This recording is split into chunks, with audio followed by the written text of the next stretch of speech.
মা বসে পড়েছে দিদির সামনে গিফট দেওয়ার জন্য। বাবা সোনার বক্স, এটা হলো ওর বাবার তরফ থেকে। এইটা ঠিক আছে। বাহ, দেখি দেখি দেখি দাদা, দেখি একটু বক্সের মধ্যে দেখি।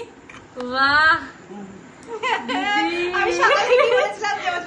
দিদির হাত হেভি লক্ষ্মী। দিদাকে শুধু হাতের গিফট পাচ্ছে দিদি বলছে নাকি সকাল থেকে। বাহ, মা পরিয়ে দিচ্ছে। সুন্দর বউ লাগছে হাতটা, বউ লাগছে না, বালা সবাই পড়তে পারে। দেখি হাতটা দেখিয়ে দাও, সুন্দর হয়েছে। এটা তোর বাবার তরফ থেকে। এটা বাবার তরফ থেকে। বাবার আজকে নেমন্তন্ন বাড়ি বলে বাবা, হ্যাঁ বাবা হচ্ছে আজকে ইনভাইট রয়েছে এক জায়গায়, তো সেখানে বাবা চলে গেছে। এটা আমার তরফ থেকে। ওটা মায়ের তরফ থেকে। এটার মধ্যে কি আছে দেখি। ও এটাও তো হাতে, এটাও তো হাতে। ওইটাই তো বলেছিলাম আমার হাতের সব।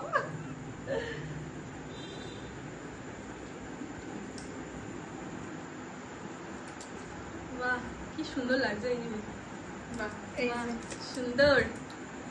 আমার দিদি বলেছিল একটা টাইমে যে ও কখনো রূপোর ব্রেসলেট পরবে না, একেবারে সোনার ব্রেসলেট পরবে। আর দিদি সেই কথাটা আজকে পূরণ করে দিল মা।